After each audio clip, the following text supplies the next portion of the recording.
Selamat datang kembali bersama saya di channel ini film. Semoga kalian semua sehat selalu dimanapun kalian berada.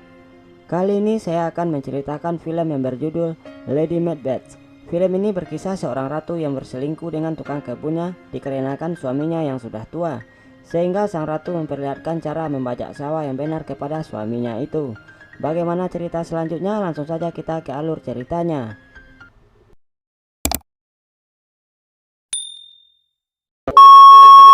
Di awal film kita diperlihatkan dengan pernikahan yang sedang berlangsung di sebuah istana dengan gadis yang bernama Kerin yang berumur 18 tahun dan pria yang bernama Alexander yang berumur 40 tahun.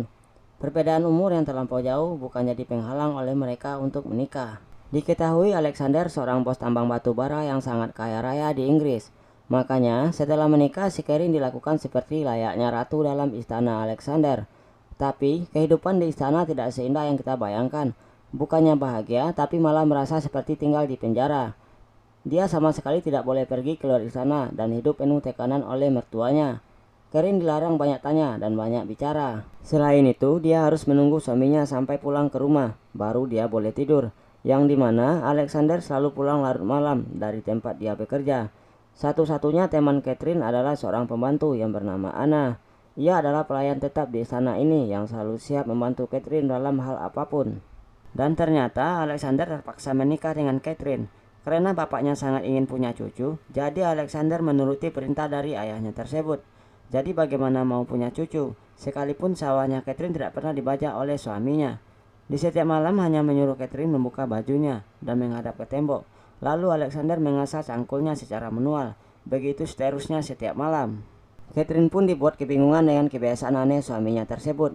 Dia pun tidak bisa berbicara ataupun berdiskusi pada orang lain karena orang tuanya saja selalu jutek dan menyuruh Catherine untuk menuruti apa permintaan suaminya. Sampailah pada suatu hari Alexander harus pergi ke luar kota karena ada suatu masalah di pertambangan, sehingga Catherine harus menjalani hari-harinya sendiri tanpa suaminya. Catherine pun disuruh beristirahat, mengumpulkan tenaga, supaya saat suaminya pulang, Catherine bisa memberikan servis terbaik kepada suaminya. Karena rasa bosan, Catherine pun diam-diam keluar dari istana buat menghirup udara bebas. Walaupun hanya berkeliling di halaman istana, tapi bagi Catherine ini adalah sebuah kebebasan yang telah lama hilang darinya. Singkat cerita, di suatu hari Anna tidak terlihat dan Catherine mulai mencari-cari Anna, tapi tidak ada di rumah. Nah, ternyata Anna lagi dikerjain oleh tukang kebun yang bekerja untuk suaminya.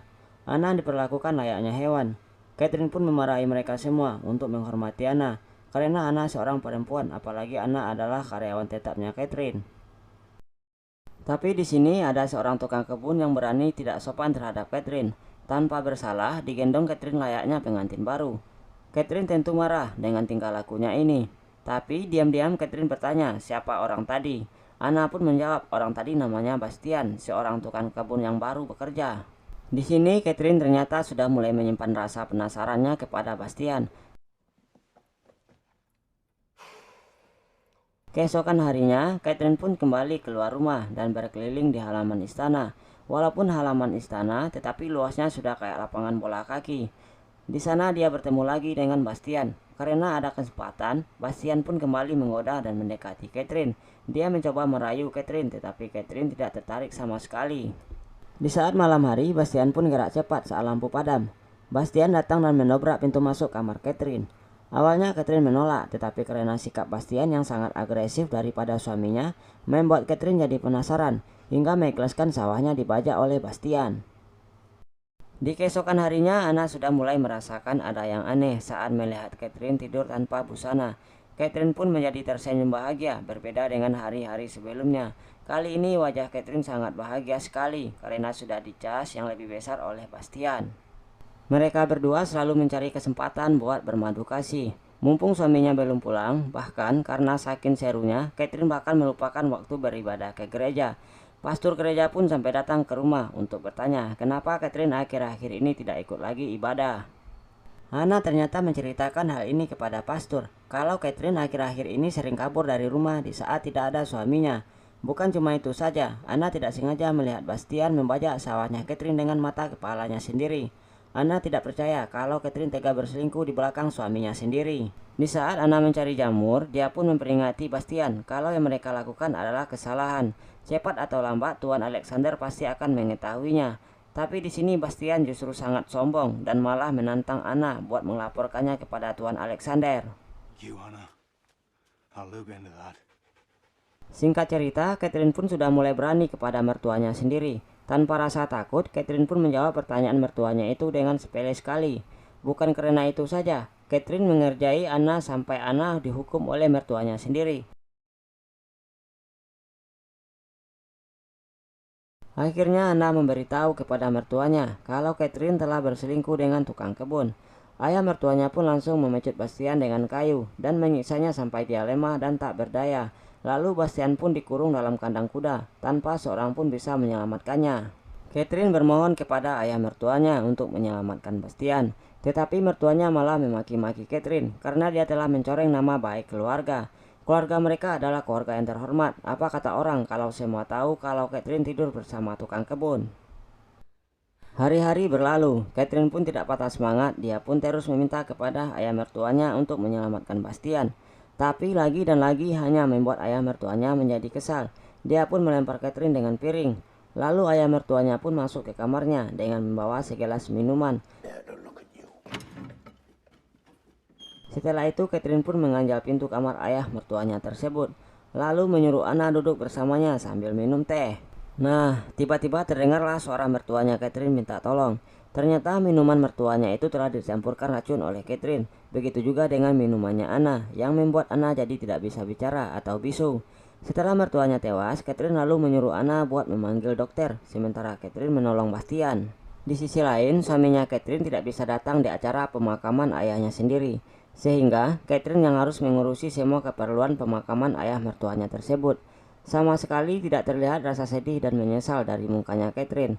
Setelah acara pemakaman, Catherine pun membawa Bastian untuk tinggal bersamanya di dalam istana. Bastian adalah tukang kebun yang paling beruntung. Sekali cangkul, bisa merubah nasibnya menjadi raja. Dia pun menghabiskan hari-hari terbaik dalam hidupnya tinggal di istana dilayani oleh istri raja. Singkat cerita, di suatu malam saat asik membajak sawah, tiba-tiba suaminya pulang. Mereka pun buru-buru merapikan tempat tidur. Tapi lagi dan lagi Catherine tidak panik sama sekali. Suaminya pun datang masuk ke kamar dan ia bertanya, kenapa ada ikat pinggang pria? Catherine pun beralasan kalau ikat pinggang ini ditemukan saat dia bermain di kebun. Di sini suaminya sudah mengetahui kalau Catherine sudah berselingkuh dengan pria lain. Suaminya memaki-maki Catherine telah menodai nama baik keluarga. Bukannya minta maaf, Catherine malah emosi. Dia pun mengeluarkan Bastian dan memaksa Bastian untuk membajak sawahnya di depan suaminya. Seakan-akan Catherine mengajarkan kepada suaminya cara mencangkul yang benar. Suaminya pun jadi emosi. Dia pun menyerang Catherine dan Bastian. Dan akhirnya Catherine mengeluarkan ultinya dan membunuh suaminya sendiri. Bastian dikasih tugas buat mengubur jenazah suaminya di dalam hutan. Begitu juga dengan kuda suaminya yang harus ditembak sampai mati. Di sini, Bastian tidak menyangka kalau perselingkuhan mereka sampai merenggut nyawa orang lain. Setelah semua selesai, Catherine dan Bastian hidup normal layaknya tidak ada masalah sama sekali. Tiba-tiba datanglah seorang wanita membawa seorang anak laki-laki. Wanita ini bernama Agnes dan bocah ini bernama Teddy. Teddy adalah anaknya Alexander dari hasil hubung gelapnya sebelum ia menikah dengan Catherine. Tapi ibunya Teddy tewas sehingga Teddy dibesarkan oleh Agnes yang merupakan neneknya. Untuk meyakinkan Catherine, Agnes membawa surat yang menyatakan kalau Teddy adalah benar-benar anaknya Alexander dan merupakan pewaris tahta dari semua kekayaan yang dimiliki oleh Alexander. Tapi beruntungnya, Teddy menyukai Catherine. Teddy merasa bahwa Catherine adalah wanita tercantik yang pernah ia temui. Akhirnya, mau tidak mau, Catherine harus menerima Agnes dan Teddy tinggal di istana ini. Kehadiran Teddy dan Agnes malah mengganggu hubungan dirinya bersama Bastian. Mereka pun tidak bisa dengan bebas lagi buat mencangkul sawah selama masih ada Agnes dan Teddy di rumah mereka. Di sisi lain, Catherine mulai menyadari kalau dia telah hamil anaknya Bastian.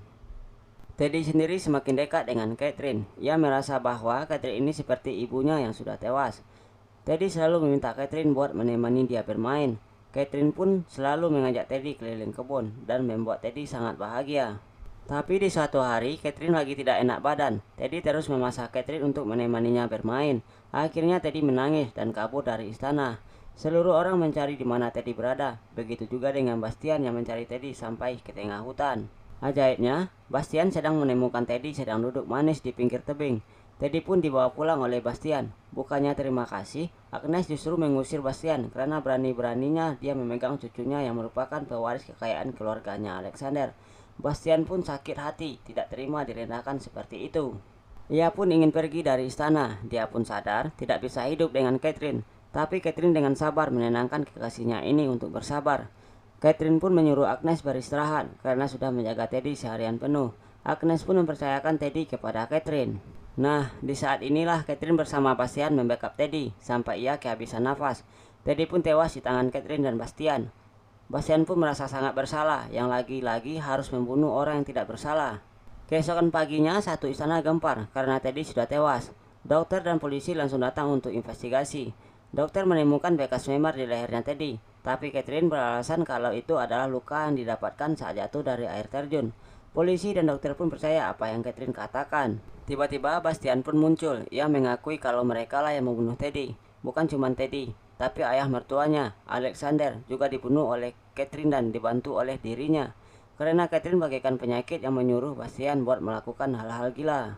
Catherine pun kembali menyalahkan Bastian. Ini semua hanya akal-akalannya saja. Dan polisi pun lebih percaya Catherine karena ia adalah seorang bangsawan daripada percaya pada Bastian yang cuma seorang tukang kebun.